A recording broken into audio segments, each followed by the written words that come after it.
hey, welcome to the Fireside Tattoo Podcast, everyone goes like,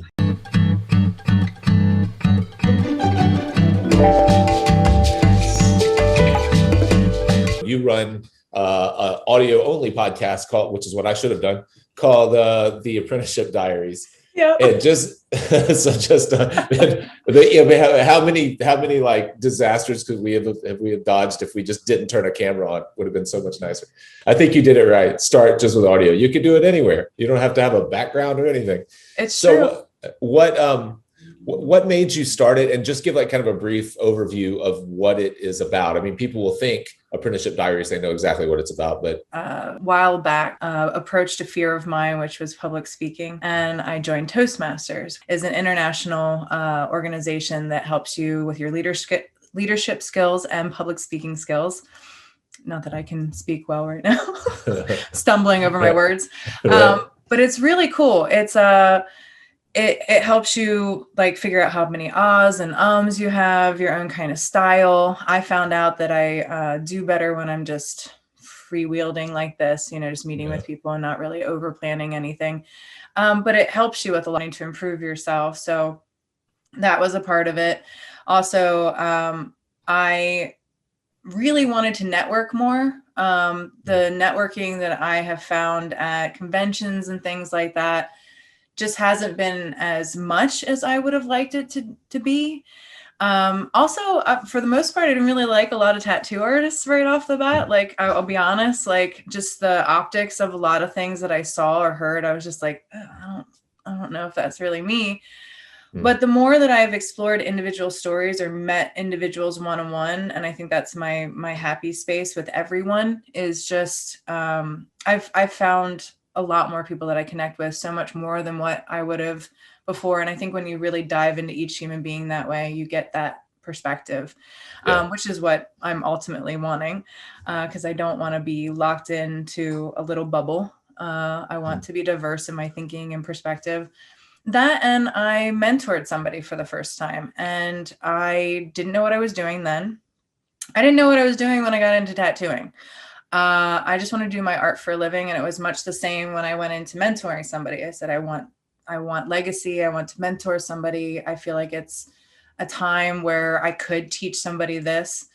I also, in my former studio, I wanted to help my boss like grow our studio.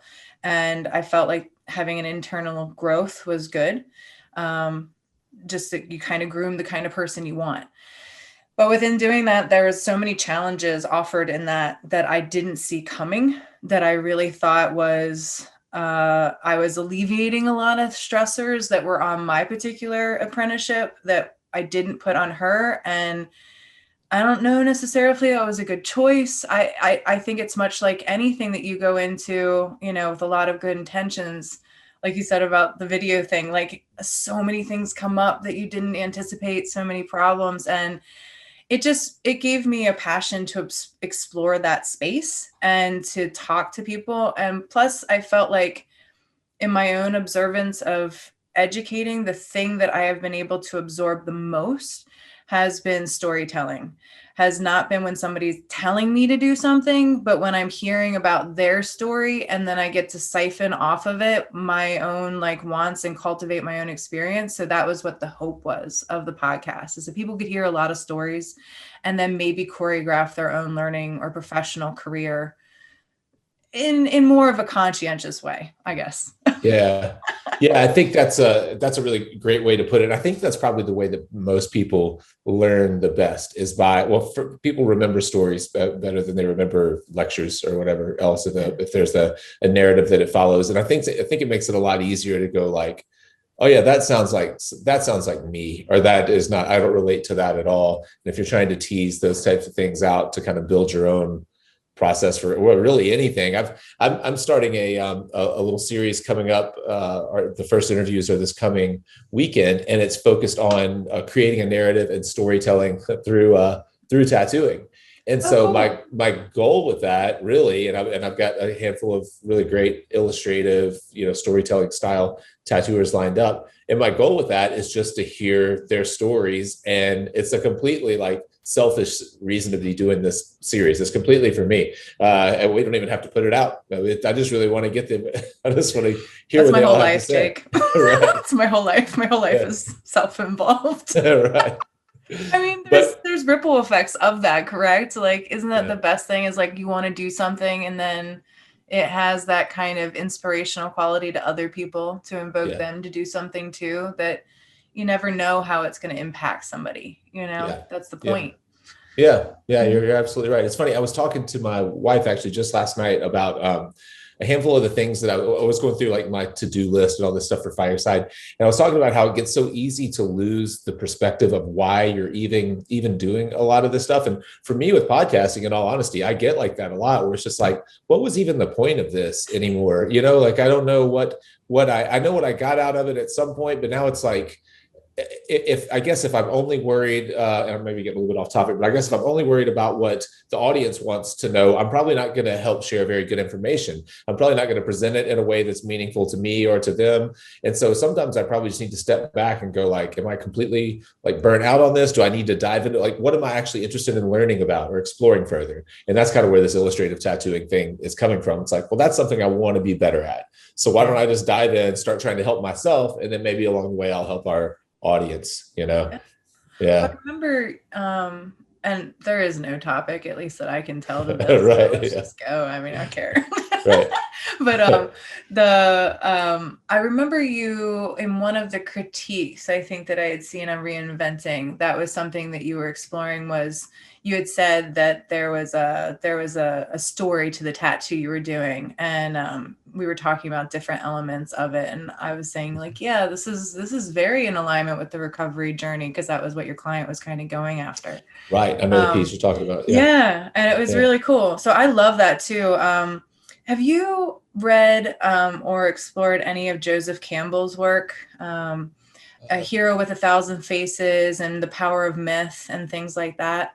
I've heard of The Power of Myth for sure. Yeah, it's a YouTube series that you can actually look it up, and I highly recommend it to anybody who is a tattoo artist, but mostly people who are just really interested in parable and storytelling, specifically like mythos and theology, because that's what he does. He goes throughout all of the world's mythologies and theologies and talks about what the culture at the time was actually like talking about, and the different symbols that they use and things like that. And it's amazing. And I think for tattoo artists, just the bank of knowledge that you would get and the inspiration from that kind of like download would be cool.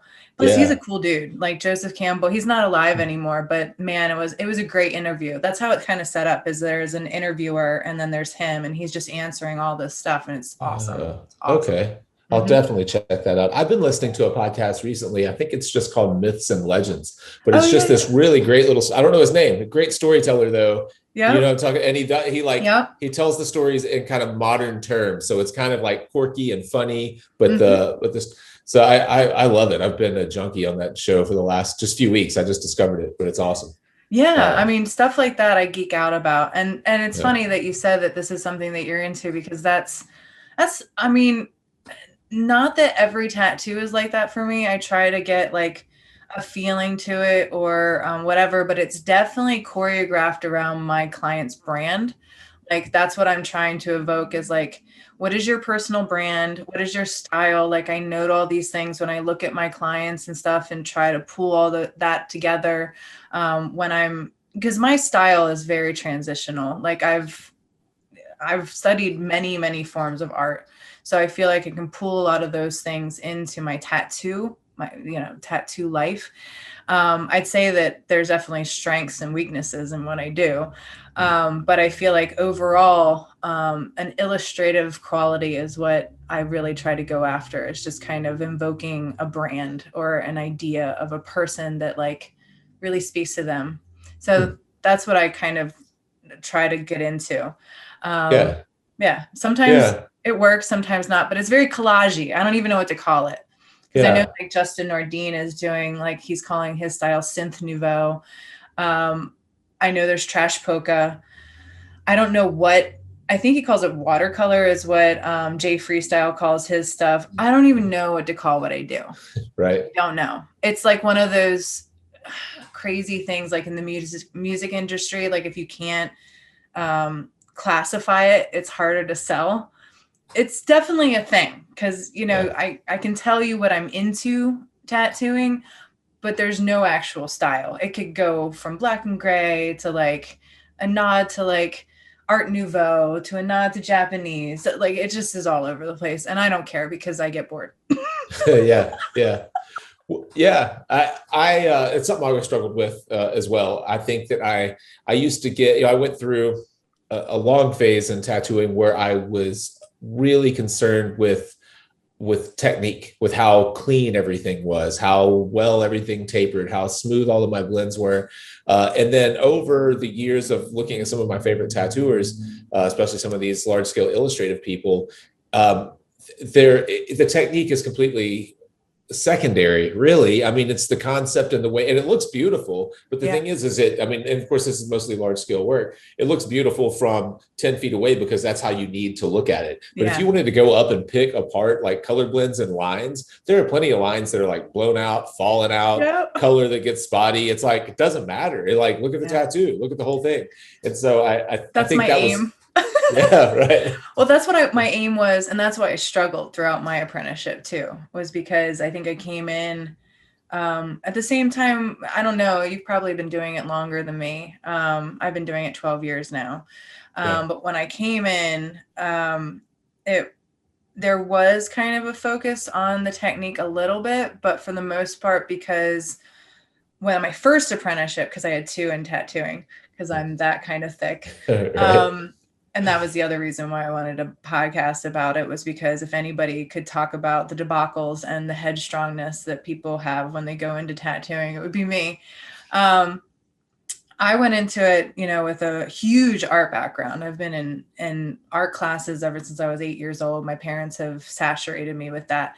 So when I got in there, my first one, I could draw better than anyone in our studio, the first round that I did. And I think that kind of gave me a seniority I hadn't earned yet amongst my peers. And then my second one, and again, they tried to really hammer the technique. Again, I was headstrong. Again, I did learn faster just because I had art as background and I had done tattooing prior. But still, it isn't until now, regretfully, I think, that I've really focused on technique and trying to make sure that I'm saturating skin, because now I'm seeing things come back. Now I'm seeing things. And at first I didn't aim to do things that were huge because I was said to not to. So, you know, these smaller things that are not well saturated, that are not technically sound, they're not as great to see, you know, years later than it would have been if I had just started out, I guess, on huge bodies, but nobody's going to give you their whole body right away. Right. So now I'm really trying to do a myriad of things. I want my work to register from further away a lot better because I tend to fixate on detail. I love it. But I do like that quality with tattoos, and you do have so much more of that. So I think painting bigger, you know, kind of pulling away, kind of blurring my vision as I look at things so that I nix a lot of unnecessary crap is probably what I need to do more and more. I'm trying to loosen up my style more and more. But yeah, I want it to be technically good too. So I'm working on both now, which it seems awful that it's that late in the game, but at the same time, while I'm technically trying to get better, I'm trying to teach at the same time. So I'm hoping that we can all learn together. Right. Yeah. Yeah. So that's I just to clarify for anyone that might be listening, I definitely didn't mean that technique was not important or shouldn't be paid attention to. What I was thinking more of is that it's critical. That's good. Yeah, I would tend to overemphasize, like get so concerned with technique that it took away my attention to the actual composition or the flow of the tattoo or other important decisions that I should make. So for example, like if Steve Moore is doing an entire butt cheek dark blue, I would get so worried about the perfect saturation across that entire butt cheek that it would had a chance to take away from the entire tattoo. Where you can perfectly execute a mediocre or a bad composition and it doesn't help you out at all. You can like 80% a really awesome composition and no one ever notices the 20% that wasn't just right. Absolutely. Yeah. And there's room to, if it's undersaturated, you can always saturate it more. Right. Like it's not like you can't improve it. Yeah. So that was always the caveat for me. It was just that, like, okay, in learning, okay. And that was something that and still to this day, something that I try to really hit home with people, because before I was in tattooing, I was in the hair industry. So that was heavy within customer service, creating like a third space kind of environment away from work and home that was atoning. So, and Starbucks has that as a philosophy too. It's less that now, but when they first started, they wanted that kind of cafe, like relaxation kind of atmosphere. So I came from a very beauty industry kind of like spa kind of thing. And what I found and discovered in that space was that people, it's like 60% what they're getting from you, but it's 40% how they feel about you as their practitioner that is key. And so I think the thing was for me is that as long as I stayed within something that I felt very confident in, that I knew that I would be excited enough to get through as a tattoo, to hammer through whatever uncomfortable moments I might have, and as long as I maintain superb client relationship, that would carry me through, and that people would allow me to progressively work on the work that I did for them. And so far it's been that way. I hope if anybody's out there and they're looking at one of my old tattoos and they're like, I don't know if she's going to, do anything, but I will totally do it. I will totally go back into it and make it better for you. Cause one of the wonderful things about, like, I don't know, being some of those first people is that, you're the people that you gave me so much faith, like right away from a point of where I may or may not have deserved it, but I appreciate it. So yeah, absolutely. I couldn't agree more on that point of, it is obviously the tattoo is important, but that experience, the relationships that form. I know a lot of people who have pretty mediocre tattoos, who love their tattooer just because they just love being around them. They love that they, whatever it is, the kind of bedside manner is what I always call it, but whatever it is about the being there. I know a lot of people when they come to my studio, it's a day away from work, away from their phone. And it's almost like they treat it like a spa day, even though they're getting tattooed. It's like a spa day. Yeah. And you can just see it when they come in and lay down. And I try, I have a nice comfy cot, it's not a cheap massage table. It's like a nice one. So they lay back, we turn on Netflix, whatever they want to do. They can play on their phone if they want, or half the time they don't even look at their phone because they're tired of it, and it just turns into a day. And I think that they appreciate that as much as what they actually walk away with. Go back and tell me why you had 2 apprenticeships and how did all that happen? Okay, so my first apprenticeship, this was in the early 2000s. I met a boyfriend. It was actually one of the worst relationships of my life. I learned a lot though. So that it was a soulmate in that I needed to meet that person to affect change in my life and be a catalyst. But within that, I wasn't doing my art for a living. I had gone to school for art. I had dropped out. I met this guy and he lived in Kentucky, and he was like, oh, you're an artist. You should probably consider tattooing. And I was in a very big fuck it phase of my life where I was looking to kind of run away from my life, to be honest with you. I had tried all the formal routes of things and not found any kind of connection with myself, I guess, there. And so I was lost as a human being. And so I followed this guy to Kentucky. He first let me experiment on him a lot. He had already, I think, tried to do a tattoo apprenticeship and then failed, but he knew enough to kind of buy me my first kit online.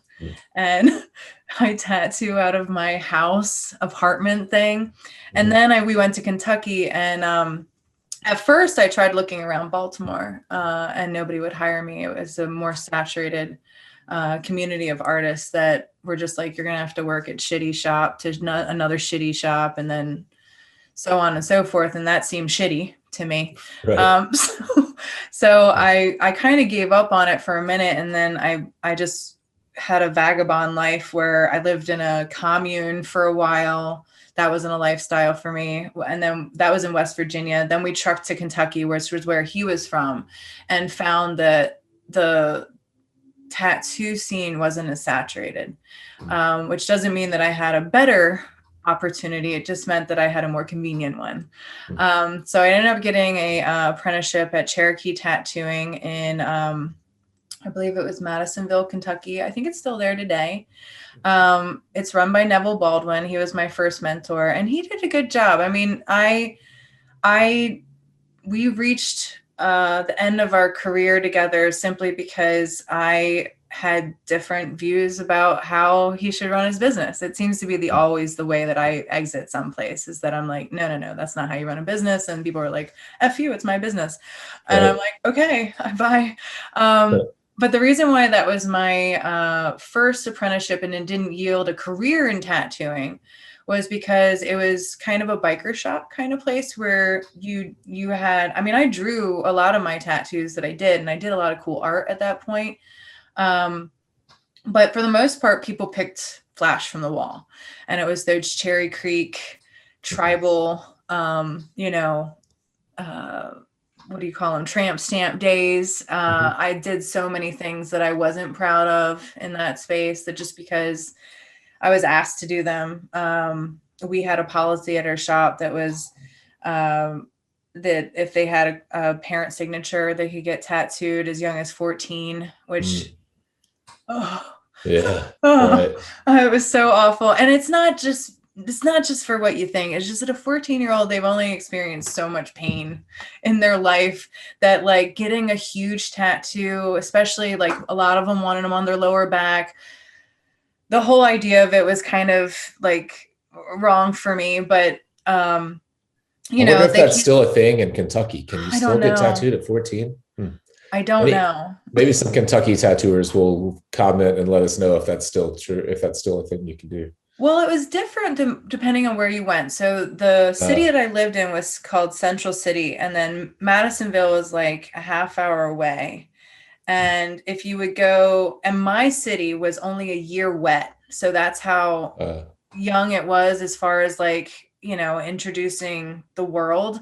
Like, you couldn't buy a drink in my city for a while. And to go clubbing, you had to go to a whole other state. You had to go to like Indiana. It's like the buckle of the Bible Belt. And it was a weird tattoo shop to start in because my, not that Christianity is weird, but he was like, this is a Christian tattoo shop. And I was like, cool. I was like, do I have to identify as Christian to work here? He's like, well, no, but you can't be, mean towards our faith. And I was like, I would never. That became more and more a factor that was a thing for him that wasn't really a thing for me later, and that I wasn't Christian enough. But regardless, I was on my way out. So there was no portfolio at the end of all of that. We weren't encouraged to take pictures. I actually learned how to tattoo. The majority I never used a mag. Like, I was taught to tattoo with just round liners for the most part. So can you imagine, like, filling in things with rounds? But that was my beginning, was round shaders and liners. And I never touched a mag because my mentor didn't touch a mag, and he was amazed by people who use mags. We went to Louisville, Kentucky to what was his name? Travis King, I believe was his name. He worked in Louisville, Kentucky, and I visited him while Neville was getting tattooed once, and I saw mag work. And I was like, he was like, isn't this incredible? I was like, yeah, it's really cool. I wish I had access to this. Right. So when I left, I didn't feel like I had learned, honestly, what the legit trade was. And I didn't have anything to show for it. Like I could say I had tattooed, but. So, so when you did get back into your second apprenticeship, which I guess happened in Maryland, you can you kind of, because you're talking about your first mentor only using liners and round shaders. That's something I'd like to go into a little bit, not that specifically, but just how we can so easily kind of create little mini me's unintentionally just because of our own lack of whatever. What was can you kind of compare and contrast the two apprenticeships with the second mentor, or did you have a single mentor the second time? Yeah. My second time, my prime mentor was John Garancheski. And he owned Tattooed Heart Studios, and that had been my life all the way up into 2020 for 11 years. So I had transitioned into a full-blown tattoo artist with him.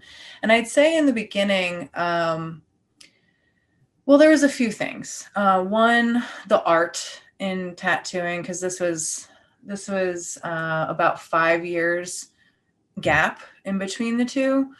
The tattoo industry had really started exploding within more of an art-centric view and welcoming more art kids into the fray. And there was an explosion. Tattoo Society magazine was like, I think not newly out, but it was kind of a fresh, like very industry specific magazine that featured really high-end artists. And I think that's what really dominated it for me, was that there was just such a heady art focus.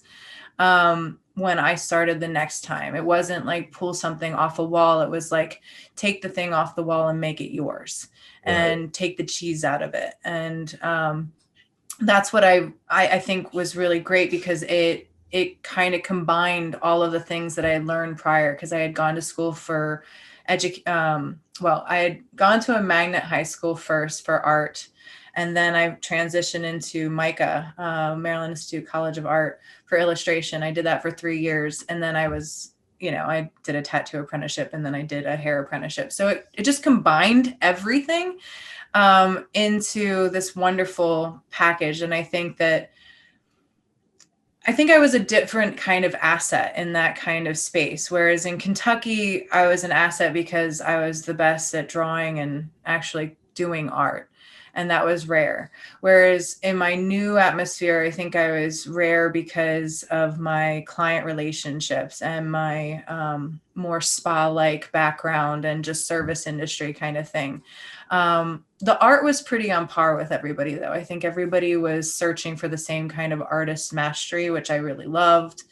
And even though John was my main guy, the other dudes in the studio really took, for better or for worse, interest in grounding me. One was more of my bane, and then the other one was more of an asset, I'd say, but both equally taught me. Evan Olin was huge in my upbringing. Yeah, he's cool as shit. He's incredible tattooer. Oh, incredible. Yeah. And that was a cool person to watch right away. And sure. I knew Evan before he was really concentrated on the portrait style that he does now. Mm-hmm. But he was really big about, it seemed like, I don't know, I can only tell you what I remember, but he would kind of probe my boss, John, my mentor, John, to be like, aren't you going to have her do these things? And John was like, well, I like doing these things for myself. And Evan's like, well, I'm going to have her do it. It's like his setup, breakdown, cleaning. I was really hungry. So Evan would show me everything that he did, mostly because he really welcomed having help. He was like, I don't want to do this, so you do it. Mm-hmm. And I was like, yay, cool, facilitation, I get to do something. Mm-hmm. But I started at the front end. I learned so much more about tattoo culture too, in my second time. And I was humbled a lot more in tattoo lifestyle and culture too, because people were just like, oh, you don't know that person and you don't know that person. And I'm like, no. And they're like, why are you even here? And I'm like, I mean, I know a lot of other people. I know the great, historical painters and stuff like that. Like, I never really understood. And I guess it's because it's an attention span of mine. I have never been cool, ever. I'm not cool. I don't care about being cool. I don't care who you are. Throughout my entire life, really, I've never been cool. And I guess it was just a nice fail safe that my parents always gave me, is that, like, look, everybody craps out of the same kind of hole. The only difference between you and the people you aspire to be like is time and passion, how much you want to get out of your own way. So I never saw the difference between me and other people, except for my lack of passion. So it was always on me as to why I didn't succeed. And I kind of hold people to the same kind of expectation, which is difficult, I think, sometimes as a mentor, because I'm going to be rough on you, because I'm going to ask you to look in the mirror a lot. But yeah, I don't play the like name droppy kind of thing. I did drop Evan Olin, but like, I can't, that's my experience. Yeah. So, right. Which is really cool.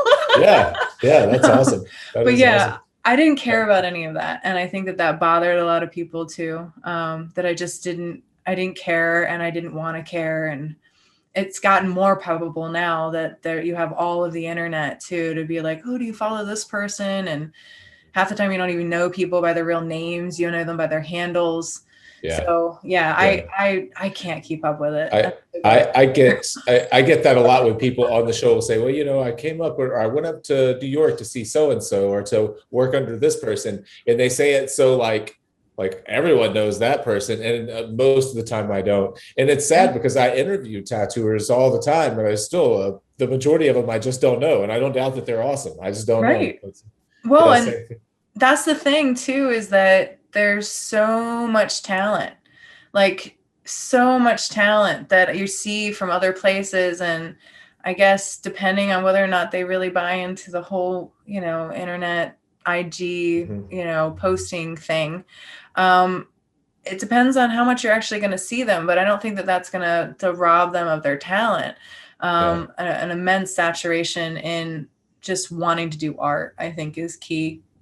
And if you have that, we're going to be friends. Like, if you just want to be an awesome artist, I'm sure we can find something that we agree on. Might not be a lot, but that we will. So I would think, talking about working under, apprenticing under Evan, he seems to me, just because of the type, I don't know it, but just because of the type of his work, he must be very process oriented to do the type of work that he does. So I would imagine that would be a great person to watch when you're learning. Oh yeah, he was. And I'd say everyone in there too was really good at showing me the business of tattooing. I'd say that and attitude of business, like how to deal with people in that space, because it's different, right? It's not a spa thing. You are hurting someone. So it's not like you're making them feel awesome. You're kind of making them feel awful a lot of the time. And you got to counterbalance that. So watching everybody in there with their clients, the banter, the camaraderie, the laughter. There was a lot of laughter. There was a lot of fooling around, as far as like, you had to kind of invoke a play. And that's something that if you go to Evan's shop to this day, he doesn't like to be, first of all, he doesn't like to be in a room by himself. He likes to have a mate with him. So he works next to Andy, his studio mate. And he's an amazing tattoo artist as well. Andy, oh God, I'm sure his last name. Don't hate me, Andy. Mm-hmm. But he's at Powerline as well. He's the only Andy there. Gotcha. Right. Sorry, I didn't remember your name, Andy. But he's really great too. And they have this huge space that they're in there. And there's always like a really dope movie going on. And you're a part of like their kind of experience for the day. But it's super funny. I just love it. And it's a really fun time. So I got to watch a lot of things, but the process, I suppose. And I was thinking more like, rather than the process of like, of the business side, like, I would imagine the way that he prepares his drawings, his color reference, his stencils, his process, his technical process, I would think. It's become more over time. So that started out as, like us, I guess, a lot more illustrational and reference based, because he didn't just do portraiture. He was interested in it. And now it has and I think it always had a hard interest in horror as a focus, because he loves horror film. But now he's really big about taking his own references, and he'll hire models. He'll create, because he wants unique. If he's creating something that has never been like a vampire kind of scene, he really wants to have a unique reference that isn't like is the first search on the internet, like of, Nosferatu or something. He wants something that's unique. So I've actually been there with some of his photo shoots where, he's gotten a pig heart, and he's going to have a girl with fake blood holding it, smoking a cigarette, and he's like, FYI, there's a disco ball and lighting kit that you can buy from the Halloween store, like Party, whatever the hell it is called, Party City or whatever. Yeah, Party City. Yeah, like $50, and that's what he uses to put lighting filters. Oh, really? On his models to get these extreme. Within portraits, it's not just, you can't just put flesh tone on flesh tone. You have to amp it up. So what he usually does is put a cool on one side of a person and a warmth on another side, so that you get these really intense colors. And then, his stencils are crazy. They're like Nico Horatado's. They're just, I don't tattoo like that. Like I put like bullet point stuff so that I can kind of bring my own style or whatever into it. But the point of portraits is that it's most photorealistic as possible. So his stencils are like what you see by a paint by number kind of thing. Yeah. Right. Yeah. It's very technically sound. I would imagine. Yeah. I was just thinking that probably watching someone, and if that's evolved over time, that may be a different thing, but I would think people who are really process oriented in their, in their actual tattoo process would be, I guess it could be one of a couple of things. It could be completely overwhelming to a new tattooer, or it could be really, really helpful. Probably a little bit of both. Yeah, I don't know if he has an apprentice. The last time I was there, he was taking on somebody, and from what I could tell, it seemed to be that time management was the first thing. So there's so many things. And I feel like Evan is really just about seeing your intensity, honestly. Like he is a kind of person, at least that I know, that will come off anything he has. But you got to show them that you're hungry. You got to show them that you want it and that you're kind of worthy. The others, maybe this is another reason why I got in there, is because we went to the same high school. So I was a year before him in graduation, and maybe that had something to do with it. He kind of knew where I was coming from and who I learned from. And, I think that might've been it. And now we're just friends. Like that's my most fervent guest spot, is going to Rhode Island to visit with Evan, and just because I like seeing him and shop.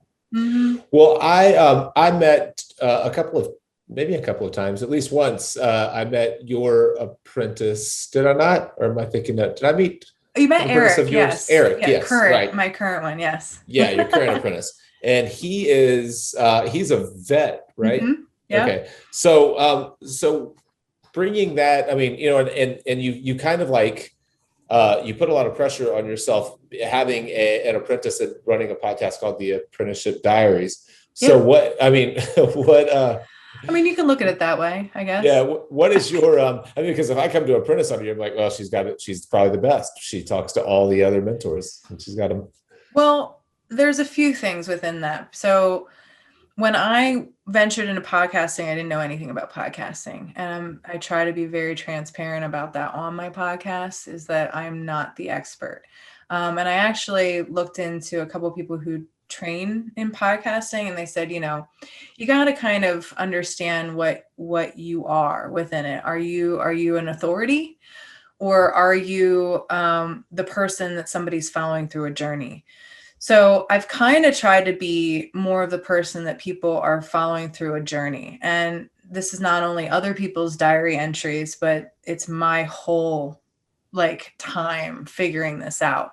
So I don't really like to put a pressure on it like that. I don't like to put a pressure on anything like that. I don't like to put a pressure on my art. I sometimes, mostly when we're about to be done, I tell my Yeah. clients, can you believe that I barely knew what we were doing when we started this? Like, Right.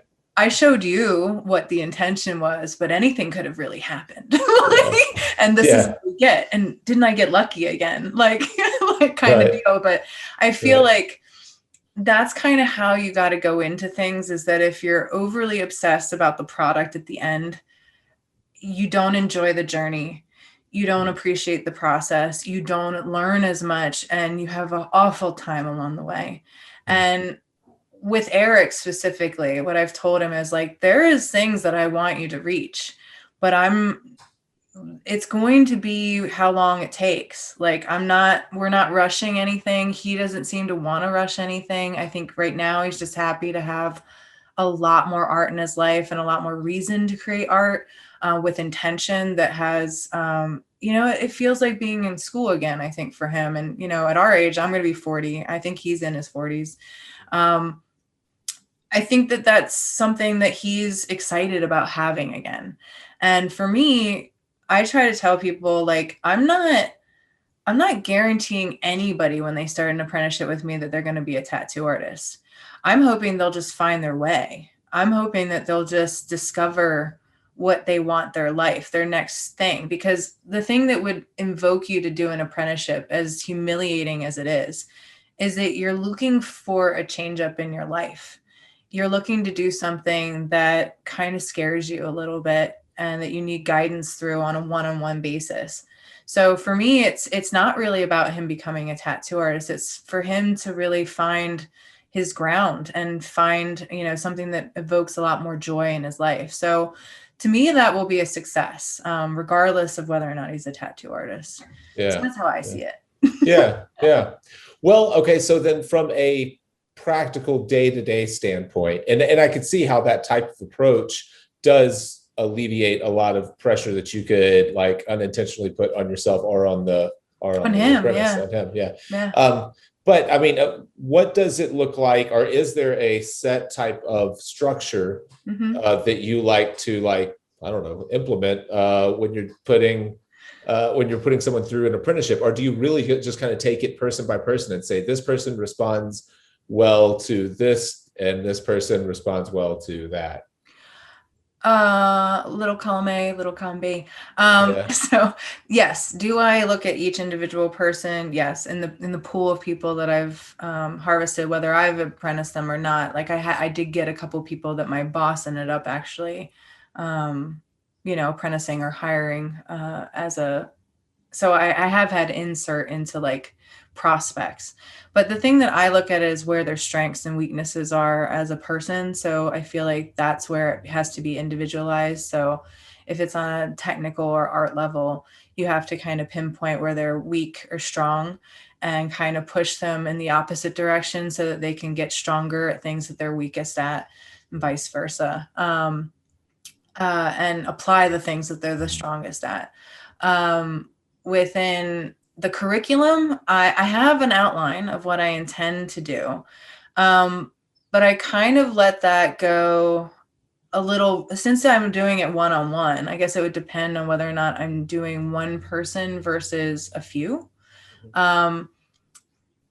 Because it's one-on-one, I feel like I can let the curriculum go a little rogue as it needs to be, as per things need to like have more investment in times, or if we discover something within that maybe was unexpected that we want to really dive into for both of our sakes. I think that that's important as well. Yeah.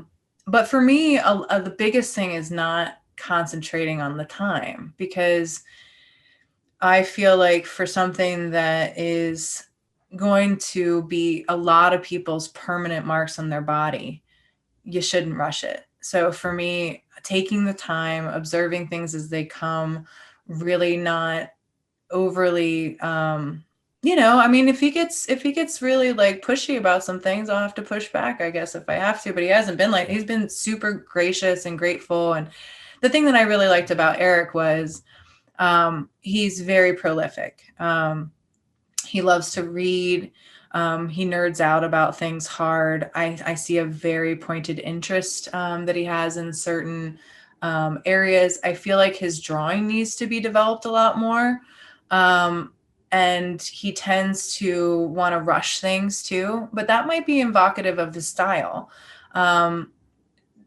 With tattooing, he's not going to be able to rush things. And I think that that's something he's definitely going to realize technically as he gets into it. But as far as like wanting to get an art piece or something like that, there's a lot of really slapdash art that I think is just brilliant within the fact that it's just the perfect hint and it's very quickly done. And you're like, whoa, that's awesome. So if he's able to take his kind of very sketchy executions and then technically learn how to render them, that'll be great. So I don't know. We're going to let it evolve because I've seen that. And that's something that I learned from Kier. Kier didn't draw before she started tattooing. She actually learned how to draw from her mentor, which I thought was amazing, which is not my journey. But I know it can be done. There was a kid in my art school in Carver who was awful at painting. Awful. He struggled so hard and it really upset him. Like all the critiques we would do, it would super upset him because he really hated his work. And then he went away some summer and went to this painting camp. And when he got back, he was amazing. I was like, dude, what the hell happened? And he said something like, you have to have sex with the painting or something. I think he got laid too. I don't know. Okay. There was a couple bubbles that got popped there, but but he was just like, you have to make love to your canvas. I'm like, what is this shit you're talking? But his work was incredible. Like he had learned something at that camp that unlocked him. And I just know that with enough passion, you can unlock some amazing things in people. So what I see with Eric is a genuine one. And I'm here to nurture that for anybody who really has passion towards something. Like I said, it might not lead. There's just so many avenues now that there weren't when we started tattooing for artists, even still, that the internet has provided. You have Etsy, you have all these different branding companies where you could supply artwork for them. You could go into a myriad of different things. And if you're already learning Procreate and you're putting things on a digital file first, there's any number of things that you can do with that artwork that doesn't have to be tattoo related. In fact, transitioning from that to tattooing could be precarious because if you have a quick route on Procreate, it's not going to be quick with tattooing. Right. So, yeah. And I think it's important. That's a good point. I was thinking earlier on when you were talking just now about like really great coaches. And so like if say that someone is teaching, they're a basketball coach and there are drills that they're going through and they're teaching offense and they're teaching defense and they're teaching basic movements. But then it's also when things aren't going the way of this particular player, there's a way that you respond to their difficulty as opposed to the way that someone else might. You would respond another way to a different player's challenges or difficulties. So while the curriculum might be the same, the way that you interact with the people along the way might be very, or most likely will be very different. And that's I'm just thinking, I've really never, outside of the show, I've never taken an apprentice from start to finish. We had probably 4 or 5 apprentices in the time that I was at Underground Art, where I spent about 15 years. My old podcast host, David Evans, was the mentor. Like he taught everyone. He's been tattooing for 30 some odd years.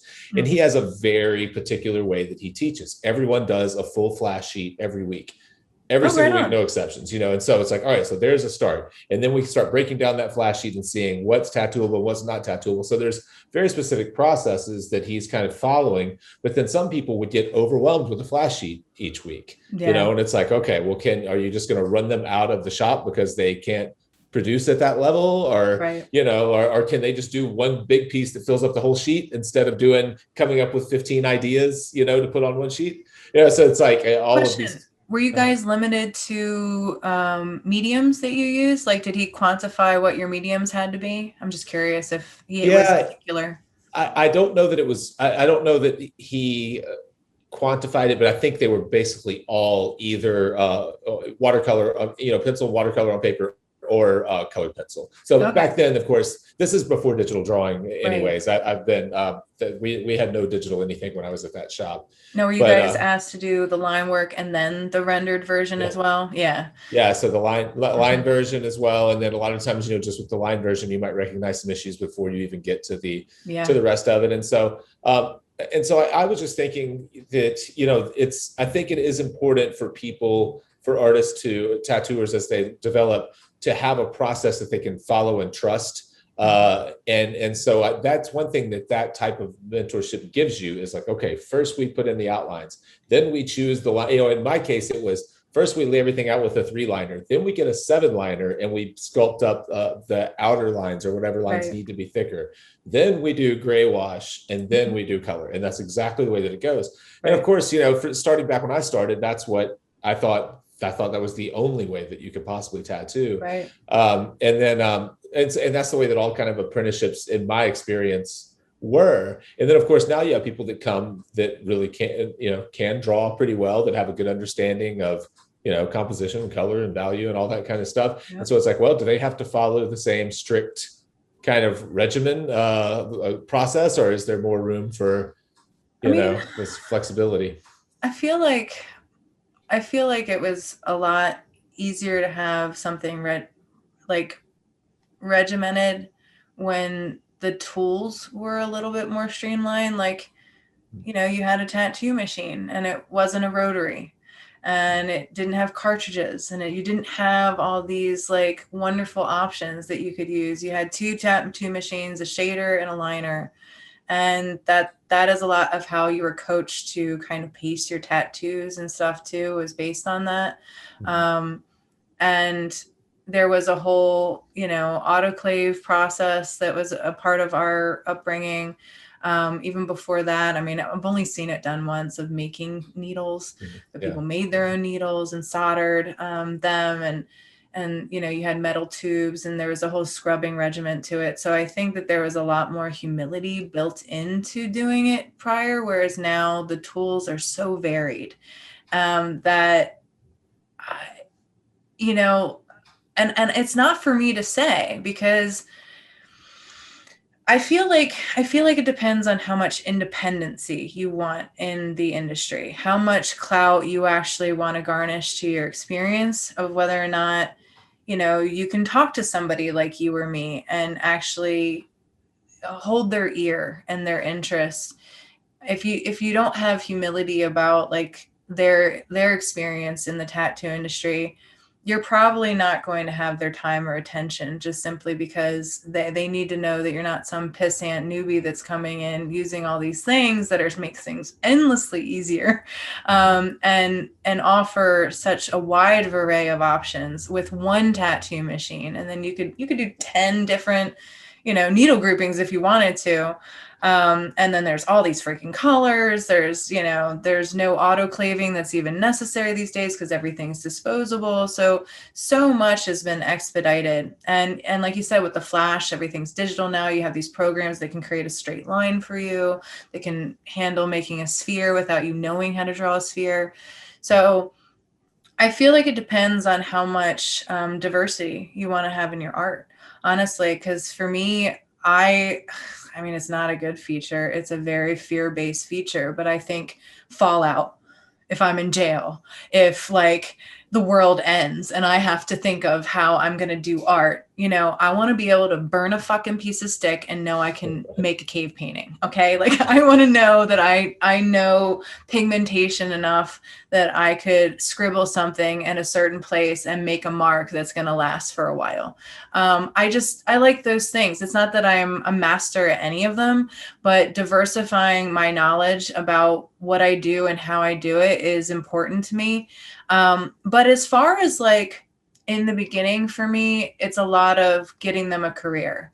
So if I see enough prowess to open them up to start building a clientele, I think that's just as much an essential as the art itself, because art is subjective and their clients are going to be their clients, and they don't know any of the shit that we know. They don't give a crap about, I mean, they'll ask questions about the machines and stuff. I think they're being polite. I don't know, but like maybe they're curious, but like half the time they don't care. They just want their tattoo. They're geeked out about it. Like you said, they're looking for their time to rest and decompress and turn off. So I don't know how much the clients are really concerned about what we do and how we do it. I think they're just concerned that they're going to get what they ask for.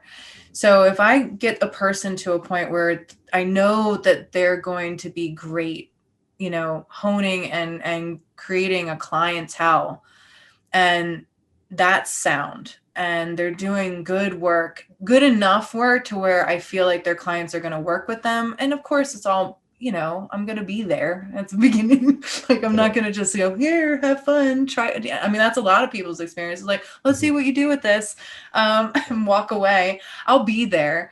But, in the beginning for me, it's more about, especially now, gaining a following, gaining a group of people who know who you are, that'll give you the opportunity to keep learning.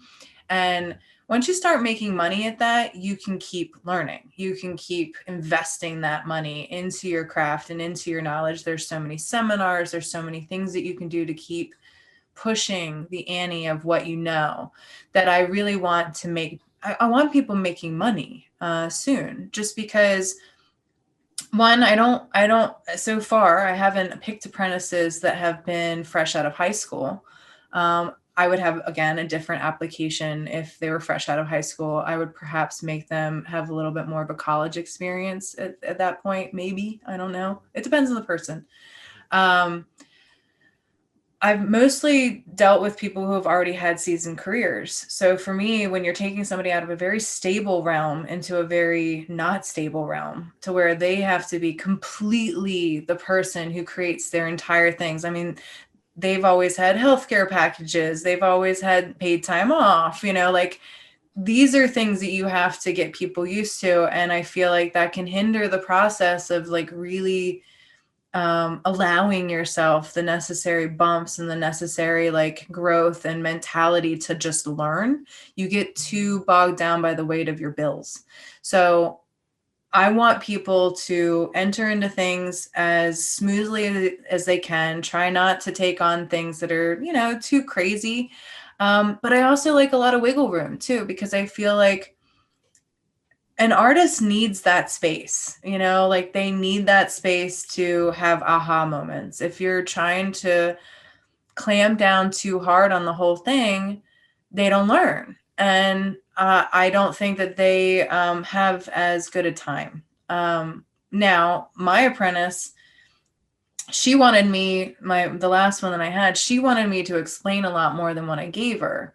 But half the time I didn't even know the answers to the questions she asked, because we have very different styles, very different interest in styles. And she had interest in tattoo machines that I didn't want to use, because they were not necessary for what I wanted to do. So I think she felt a little abandoned sometimes within the information that she was wanting from me, that I simply couldn't give her. But again, in this day and age, she was making money. She was doing great tattoos right out whether she wants to think that or not, you always feel like your first tattoos are awful because they take 3 times longer than they're supposed to. It's humiliating. And you're being watched the whole thing's like awful. So I think she just felt a certain way about her work, but her work was phenomenal right off the bat, rather. And for me, it was like, dude, you're gonna make money enough to explore all these things. Just give it the time. I guarantee you within a year, you're gonna be making more money than you ever made teaching middle school. And I was right. She did. So, and whether that's more of a commentary on middle school teaching or tattooing, I don't know, but she did. And for me, it was like, now you can invest in learning more about it. Now you have the people who have followed you, who will support you, who love you, who, in the beginning, they might not have been the best tattoos, but they were your forgive anything crowd. Like they loved you. That's why you start free tattoos on people you know. And they value those a lot. Like they're collector's items for those people. Like they really, really just wanted a mark from you of some kind. So I really feel like I paced her through it well in regards to, she wanted a lot more technical stuff, but for me, I couldn't give her technical stuff because I am just now focusing on the technical stuff. So I was like, look, you can learn whatever I know, and I'll talk to you about what I'm now thinking about. But I never thought about this before. I got to be real with you. I just picked up a tattoo machine as sociopathic as it is, and just started scribbling on people and was so excited that I could. So, and that people were letting me. I've also been through hair. I don't think people realize this, but if you mess up someone's haircut, it's far worse than if you mess up a tattoo. Really? I'm telling you right now. Huh. Because, well, I mean, maybe not at this phase because people expect things from me if I mess up a tattoo, but in the beginning, holy crap, dude. I had friends coming to me when I was first starting to cut hair that I would traumatize with a haircut because I would cut too much or it wasn't a good haircut. And I don't know what they thought they were going to get when they volunteered to get a free haircut, but it wasn't going to be awesome. Right. So, but it's trauma. Like when people get, because that's about their image. I mean, you'd think with a tattoo, it'd be the same way, but I think because tattoos have a much more subversive origin, hair is, everybody gets their haircut. Everybody, has their look that they're very attached to when it comes to their hair. Yes. Yeah. That's a good point. I always just think of the difference in permanence, like hair grows back and tattoos stay. But yeah, I see that. I see your point. Yeah. Well, and that's the other thing is that, the permanence is a factor of tattooing that's essential, but you could tattoo a person and never see them again. Whereas in hair, it's about client retention. So the goal is to have this client forever, like to cut their hair for a lifetime. My dad, he's a senior cosmetologist and master barber, and he's been cutting people's hair throughout generations. Like he's cut kids' hair that now are adults and now cuts their kids' hair and probably will cut their kids' hair if he, keeps going long enough. But like that's the goal is retention. So the measures of the craft are more so about, I think, how diverse you're able to be, how much you're able to move throughout time, how much you're able to keep yourself fit within your craft, transition. And also that client retention. It's about being lovely. It's about being a space and a person that people regularly want to come see. So that's hard when you have the kind of expedited thing. I mean, we might have like a Friday the 13th kind of thing where we're doing walk-ins all day and it's that kind of heat. But that's like a once a month, maybe, if it's that much kind of recognition in our craft. Whereas with hair, you can have 10 clients every day of the week. And if one of those clients is late, you're not eating, you're not sitting down, you can barely, think. And it's like, how am I going to do this? How am I going to get through this day? I have this schedule, and you have to not panic, and you have to like remain calm, and you have to be courteous to every person, and you have to know exceptional boundaries with people. You have to be very real with people out front, right away. You have to deal with their emotionality. You have to do like a consultation in like 2 minutes and then get them to the shampoo bowl, get back. It's all timed. Like, so it's different. Yeah. Yeah. Yeah. So yeah, it's intense. Yeah. I have one more topic that I want to try to hit on a little bit. And I think we talked about it the first time that we talked on the morning show, but I can't remember your thoughts on it. The shop that I was just talking about that I worked at for all those years, Underground Art, they have right now 2 apprentices finishing up at the same time. Back when I was there, we would never have had 2 apprentices at once. It would have felt like an overload of work. I was talking to the shop owner not too long ago, and I was asking what that was like. And she said, it's really been great. They've really helped each other a lot all the way through. And it reminded me of something that Nelson Shanks, a painter, once said. He started a studio in Camaraderie, and he said, I want the student who starts on Monday to be helping the student who starts on Friday because they're closer to the problem. It's Right. like, yeah, I kind of wish that I had had someone closer to the problem whenever I was there, because I probably, like you, I get a lot of questions, a lot of technical questions, a lot of people who just seem desperate who reach out through, whether it's YouTube, Facebook, email, or whatever. And I don't understand their problems at this point because it's been 25 years since I Yeah. started doing this. And it's like, yeah, I don't know exactly what to tell you, or what you're seeing, or what you're feeling. Right. They're trying to describe in like long form, like paragraphs, like whenever I'm doing this seems to happen, and then this starts bleeding instantly, and then they want to walk me through every step, and it's like, man, I have no idea. Like, you need to talk to someone that's looking over your shoulder and helping you along the way, because it's not me. But so that leads me to my question. I think we talked a little bit about the kind of advent of tattoo schools and people learning in groups, and how some states, Oregon in particular, have changed from an apprenticeship model to that kind of school model. We've had people who run tattoo schools on Fireside. We've had people who have been through them, and we have people who are sickened by the idea, and don't even want to hear the term tattoo school. Many of which do live in Oregon, and and are dealing with the huge influx of new tattoo artists that get released into their cities every however often year or so. What did we talk about this a little bit the first time around? I don't know. We did. I'm a mixed bag on it. I do like them for the opportunity kind of sense, because it is really hard to get an apprenticeship. And I know that, especially now that tattoo artists are seeing an abundance of saturation in the field, a lot of them are just refusing apprenticeships just because I think that they feel like that's a necessary thing. I happen to believe that if they dislike tattoo schools, they would offer apprenticeships, just simply because that's the only way to keep the tattoo school paradigm from happening. And I definitely have a huge passion for legacy. My dad always said to me that if you love something that you do, you should pass it along to someone else, because that's just the permanent mark we get to leave on a lifetime. And I didn't want to have kids in my life. And so where that would have been an opportunity to, I guess, download a whole bunch of crap onto somebody, um, I really wanted to teach as an artist, professionally. And I feel like my golden zone is somebody who's outside of high school, at least, kind of inappropriate for children on a continual level, I think. I like them, but I don't think it's for me. Not long term. But yeah,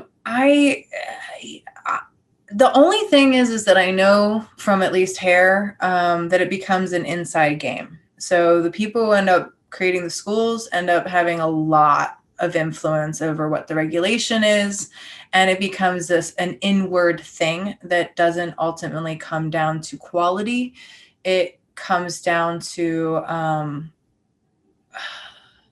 just limiting competition, that for me seems more of a socioeconomic thing ultimately than it does a talent thing, which in hair, they offer both. They offer both schools and apprenticeships, but the apprenticeships are very, very garnished by the regulatory board, and they're more time. They demand more time of their students, which is weird because you learn so much more than you'd get in a school. Like, it's crazy the amount of on-site training you get.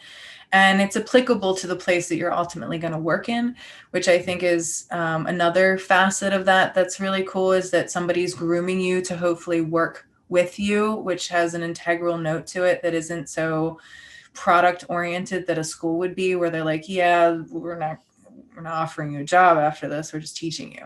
Then you have to go get a job.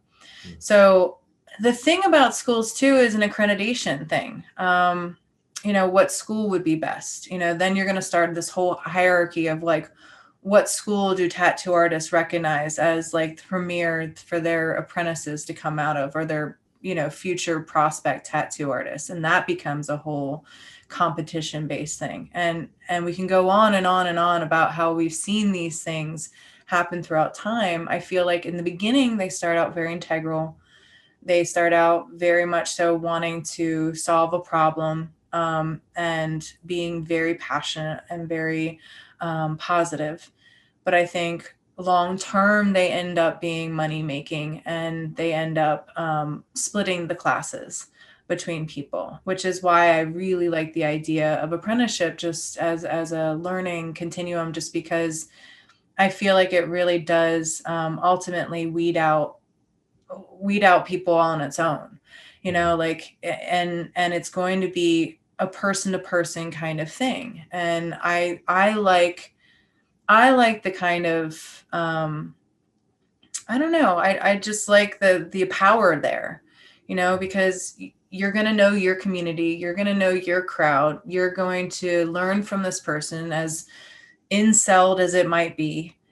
And then once you have your foot in the door, then you can start actually like going out there in life and seeing what else is there, and diversifying it whatever way you want to. I mean, we have the World Wide Web. It's like they have conventions, they have all these things that you can go to that if you want to diversify your knowledge.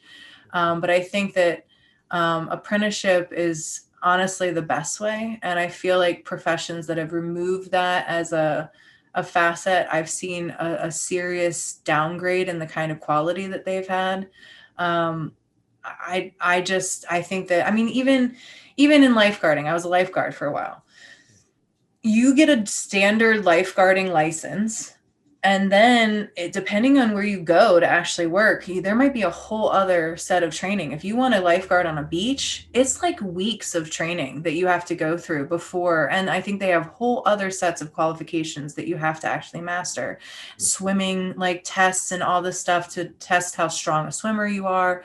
So it's not like that's going to fulfill something entirely, like I think that we as humans just think that we can hack all these things.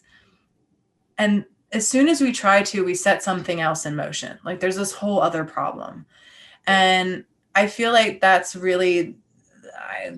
the truth of all things. So I don't really mind schools, not at this phase in my career, because it's not overly going to affect me. And in fact, it might offer a lot of opportunities for me to teach at a school.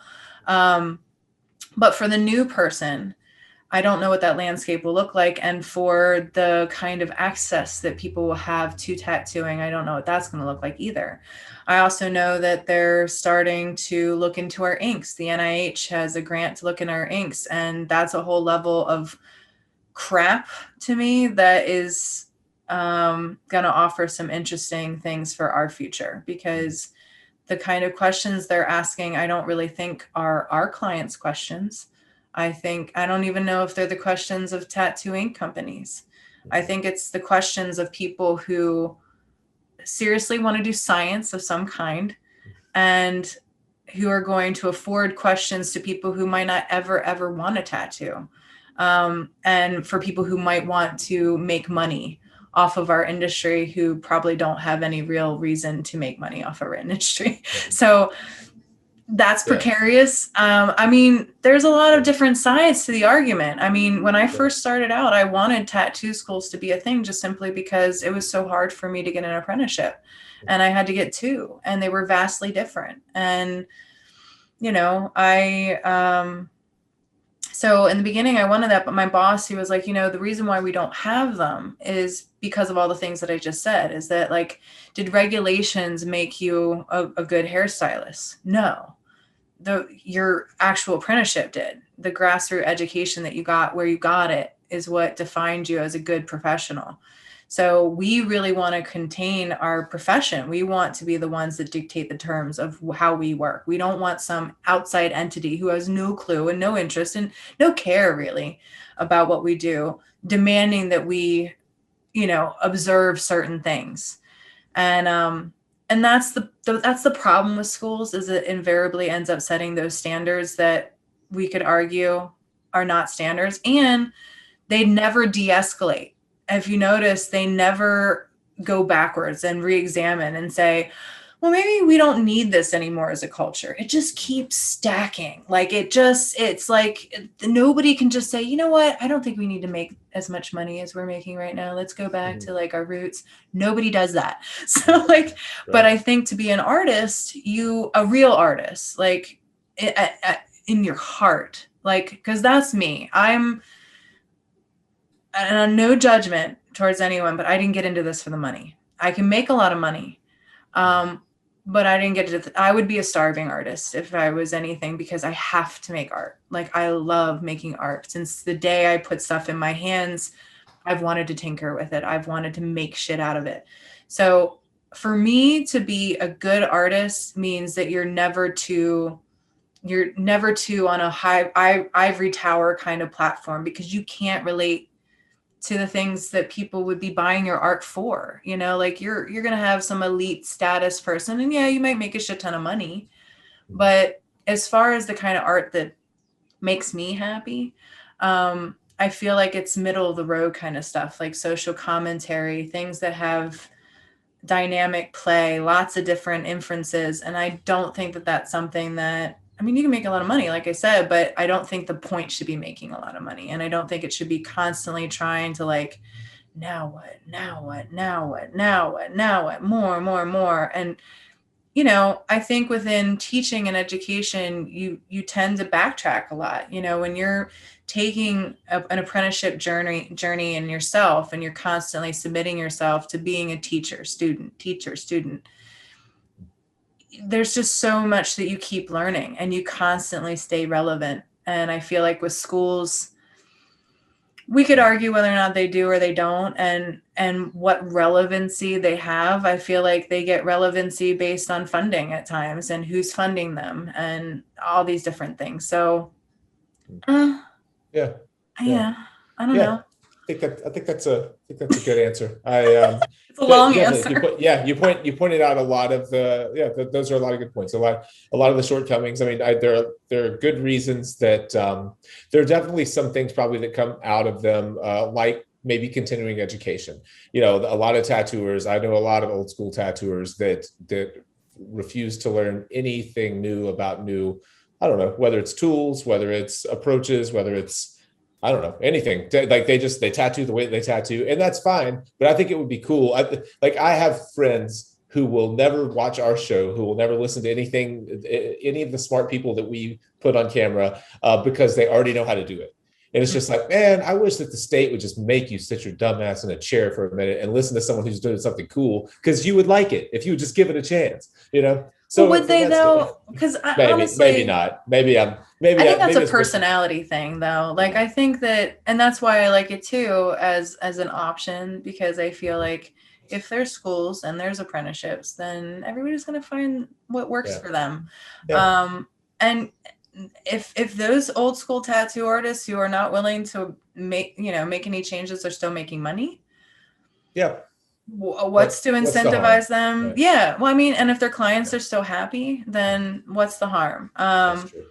So, I mean, for me, it's, I don't really like, I know what I do. I know why I do it. I know the passion that I'm bringing to it. I don't know where it's going to lead me or how successful it's going to be. I mean, like I said at the top of this before we started recording, I mean, basically, I'm just willing to fall flat on my face in front of anybody, like truly. Yeah. And if it doesn't work, if they haven't kicked me off yet, I assume that I'm still okay and I can keep going. Like, so like, and failing. And I'm hoping that if society, wants me gone, that it'll be very evident. And then I'll just know to move away and not be seen anymore. And, because I don't knock on people's doors asking to tattoo them. That's what people also don't understand, is that generally speaking, the way it works is they contact me. Right. So, as long as people are still contacting me, I feel like I'm still relevant. But as far as how people learn, I mean, I think it's a very individual journey.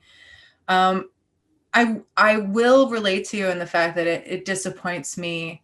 And this has been a hardship in teaching people, is managing what I didn't think were expectations of mine. But it's about workflow and work hustle and passion, and what my passion does for my kind of energy.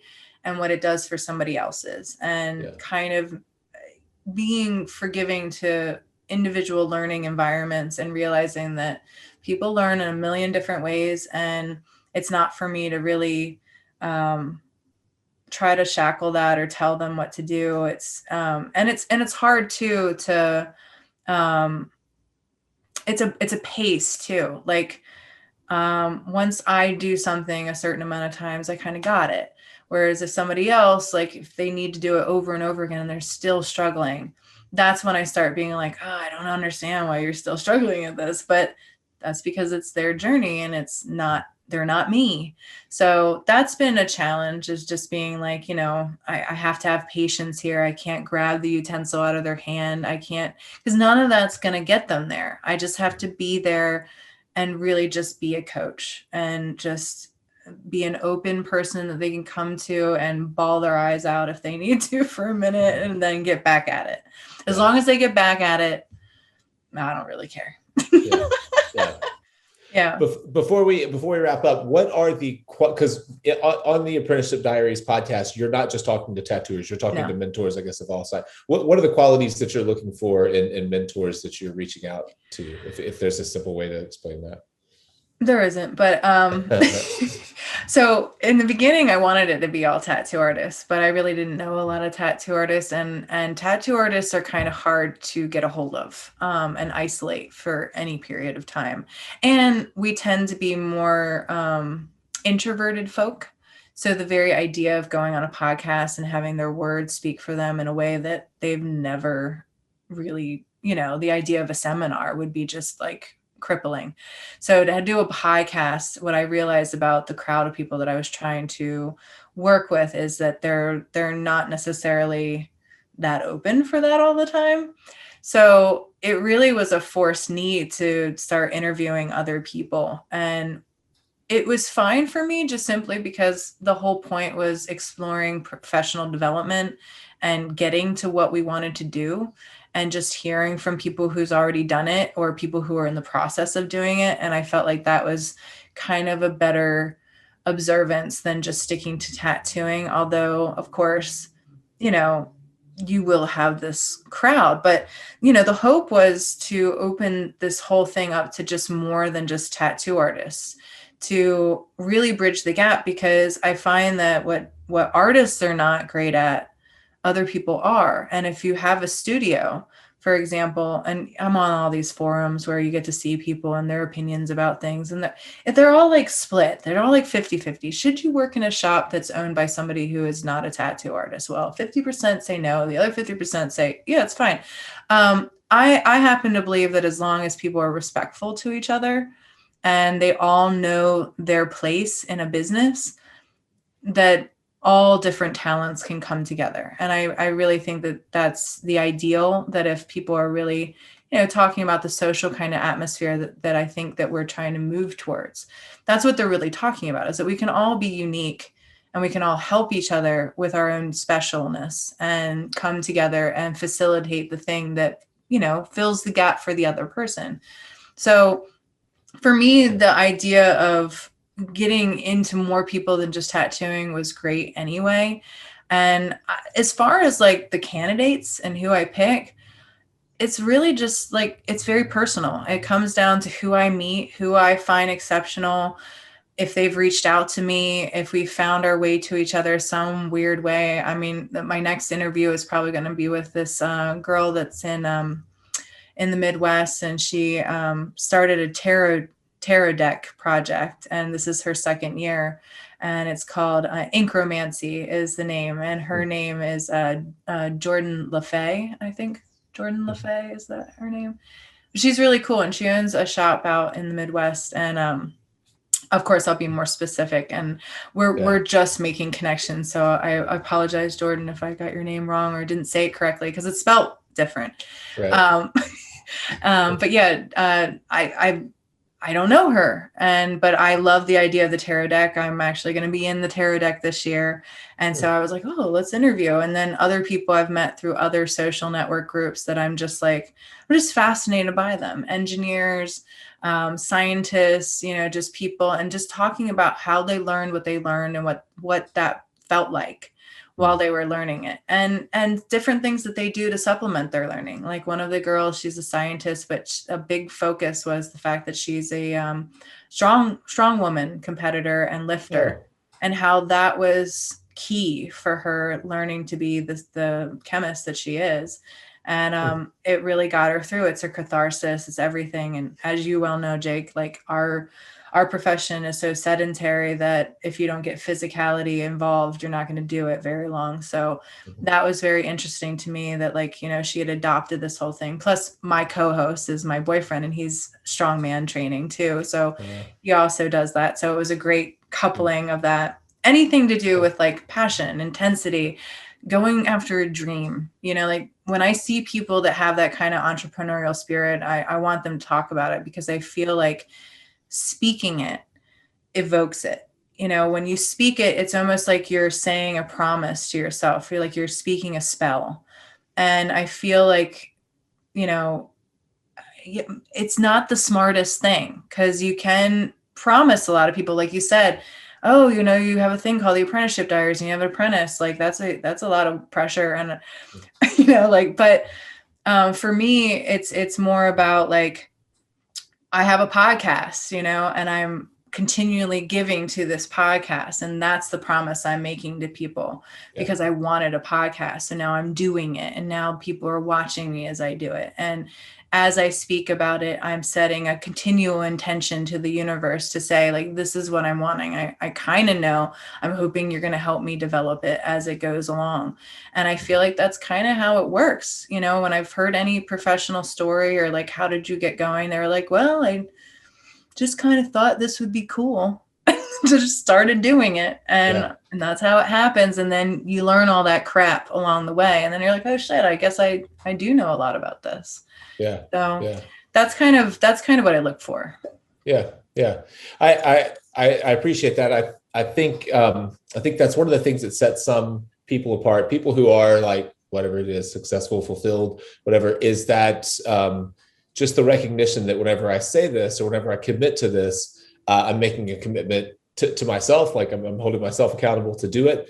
And it doesn't have to be forever, but I think it's important to have a period of time that you say, I'm going to give it this long. And the more that you do it, and for me, I hate to ever be considered someone who says they're going to do something, but everyone knows they're not really going to do it. You know what I mean? Like we all know people who are like, oh yeah, I'm going to join the Air Force next year. I'm going to do this. And it's like, they're not going to do any of that. They're still going to be living at their mom's place next year.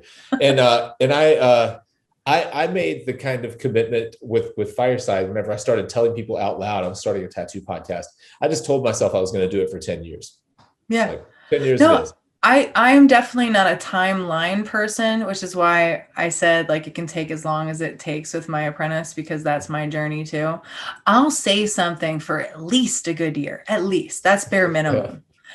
And it'll probably take me another year to actually start doing it, but I have to talk about it for a while. And it's also, I think part of it isn't, I'm not necessarily making a promise at that point. I'm kind of just seeing how the universe receives that idea from the people that are hearing it.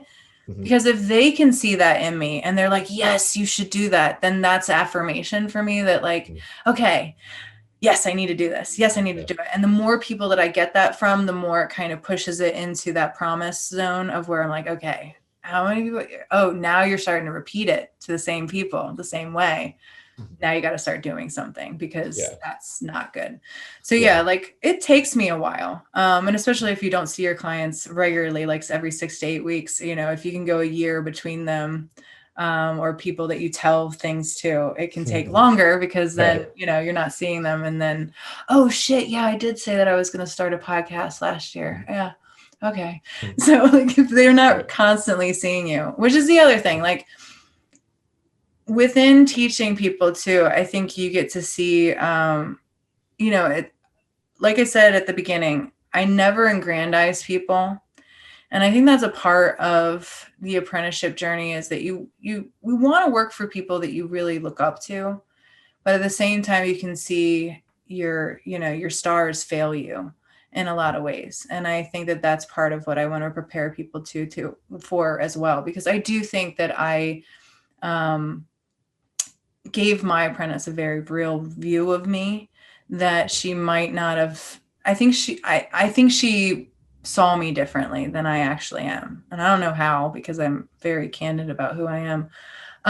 But I think she aggrandized me a little bit just by looking at my art. And then maybe, I don't know, she said it at the end that she lost respect for me, but I'm not sure. She's a tattoo artist. And that was through a totally different personal realm, but that's the parts that hurt you, right? Like, it's not really relevant whether or not, well, on a professional level, it's not relevant whether or not we like each other at the end. It's that she's making money, she's a tattoo artist. But on a like a mentor mentee kind of level, it's just sad when you hear something like that. I feel like I deserved it. I might have been able to manage it better. I don't know. But it was authentic to me. And so that's what I think you run the risk of when you're going into a situation where you're either adopting a mentor or you're mentoring someone, is that you might get a very real view of this person that you weren't ready for. And I'm sorry. Yeah. Like, if that's the case and I let people down, I'm like, I'm just one asshole in a sea of assholes, like, for real. Yeah. Like, yeah. What do I know? Yeah. I think that is, I think that's inevitable. I mean, because that's a relationship that has to evolve, and trust. There's no way to, like, you're going to see aspects of the person that you probably didn't anticipate on both sides, coming in. Yeah. That's any relationship, I guess. But well, and it's the people that are closest to you that can hurt you the most, because they have the dish, they have the goods on you, they have the long-term observances of where you have failed and where you have, scarred, and it's those little ticks away at their, expectations or hopes or whatever that you never really anticipate, and again, it's like anything, you go in with this best intention, but what you end up with hopefully will just be that both of you have a career. The rest, they can't really be guaranteed. And yeah. I don't think it's a good idea to overly attach to that. Yeah. Yeah. And I think most of the time, and I'll wrap it up, but I think most of the time you really don't have any idea what you don't have a great idea of what you got out of a relationship, whether it's an apprentice, mentor, relationship, or whatever else, for quite a while, and way after it's over. So that person may have a completely different outlook, at this point. I know if you had shown me, so we started Fireside in 2013, so about 8 years. Mm-hmm.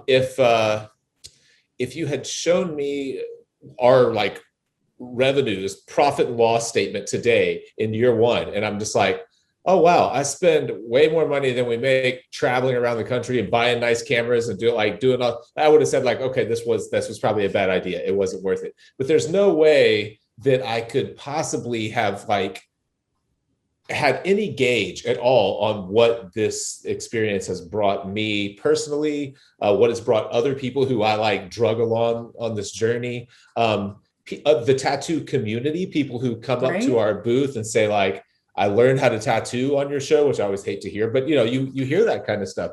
It's but it's that's really what, I mean, there's no way that you can go in with a certain expectation and you can reach a point and that expectation hasn't been met. But that expectation was a sliver of what that entire experience is. And I think that's the thing that's important to kind of separate. Oh, absolutely. Yeah. And I mean, I guess the only thing that has buffered that for me in my mind mentally is just that I grew up in a small business family. So I watched my parents create their business, and I just know from their experience and from seeing others that it's a good 3 years before you make any profit. And most of it is just putting all of yourself and all of your money and all of your time into something, at least 3 years. Really 5 is about when you start getting going and feeling it and getting a rhythm. So I think again, I just am able to manage those expectations of myself, and truly within life. I mean, the crack code to happiness is to enjoy the journey, not to expect an unbumpy ride, but to really dig the bumps while you're feeling them, and like the G-forces, and see yes, yeah. It's awesome. But I enjoy the ride, and I enjoy the falls, even though they hurt. And I think it's just, if you can be the kind of person who just really likes going on a journey and seeing what happens, I'd say that you're probably set to be a good kind of entrepreneur, because there's a lot of risk, but there's a hell of a lot of reward. Yeah, So, yeah. absolutely. Absolutely. So where do people find the Apprenticeship Diaries? I saw that they're on basically all the audio platforms, right? Yeah, for the most part. I mean, I don't know. There's probably like a dozen other ones that I'm not on, but yeah, for Two the big or three ones. have started during this conversation. Yeah, I know, right? Yeah. I know there's always some kind of segue podcasting app that comes in. I'm like, shit, I've never known about that. Like, am I behind, or is this just new? Right. Yeah. Who knows anymore?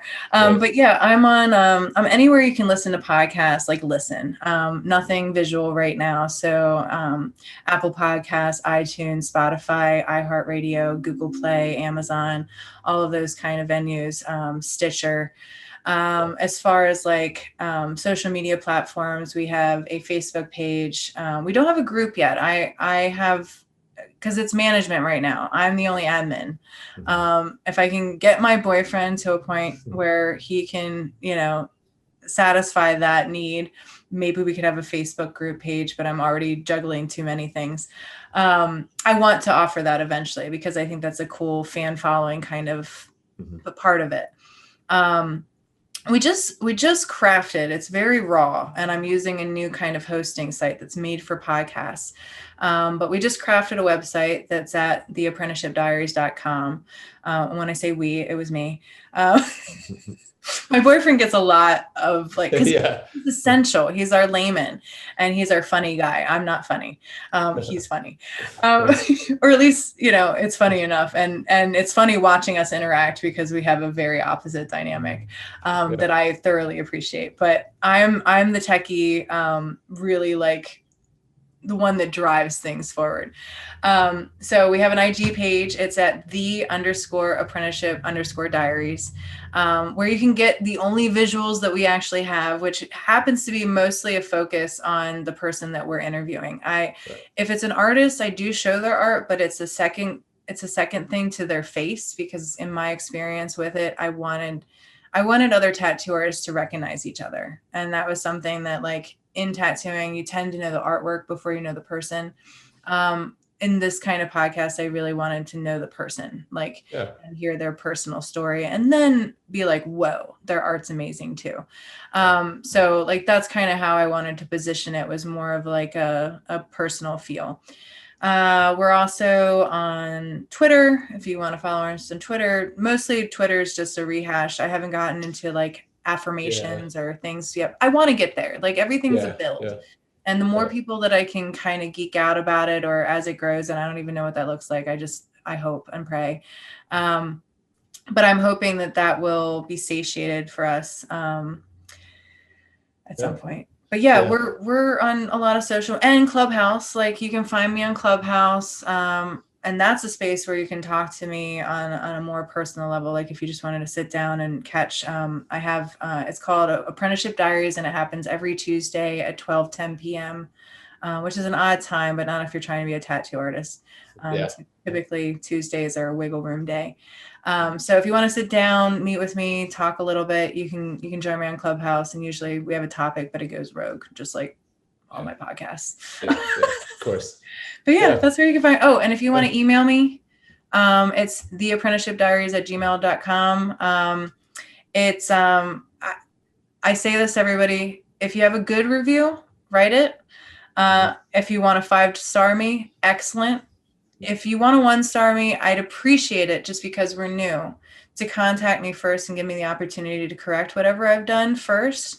That would be a grace before you lambast me and affect my ratings. But, if you hate me that much and you just got to do that, then I guess you got to do it. But if you can give me the opportunity for correction, I would appreciate it. Right. So. That's such a good, I need to copy and paste that on at the end of all. Please do, take it. Yeah. I never think to say that. And I don't know what our stars are like on iTunes or anything like that. The only thing I watch is YouTube, and it's like, without fail, there is someone who thumbs me down instantly. Like, they are watching, like, they have a notification set up for whenever a new episode comes out, and they thumb me down, and it'll be like our thumbs up to thumb down ratio is crazy positive. I mean, like 500 up, that one dude down every single time. And it's like, man, I don't even dislike you at this point. I just feel like it's one person. I want it to be. It's like, I don't even dislike you right now. I just want to know why. Is it just the idea you keep coming, like, just to do this? Yeah. Like, is it just the idea that you hate anyone spreading tattoo information online? Or is there a thing that we just do? That could easily be it. But yeah, I don't know. Maybe that person's watching. I would love the same grace, as you said. Just like shoot me an email, something, and just tell me why. I won't even ask that you stop doing it. You might get an interview on a podcast, because I would love to, like, I'd love the opposition to be there. Like, tell me face to face. Let's have a dialogue, man. Like, that would be great. Yeah, absolutely.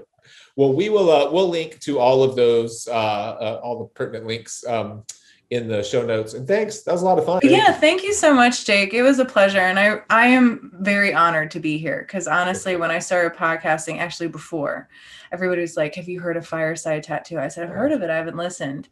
And then I listened to a few, and then I met you. And then, we had this great conversation. So to be here is like, it's just a great step in my journey. It matters to me a lot. So thank you. Well, thanks. I appreciate that. Yeah, man. I appreciate you. And I also appreciate all you guys who are taking the time to watch this. This was a long one. We tested their attention span today. I think we went like a couple of hours, which is solid. That's good. We'll see. Awesome. Yeah, you got to stretch that brain a little bit.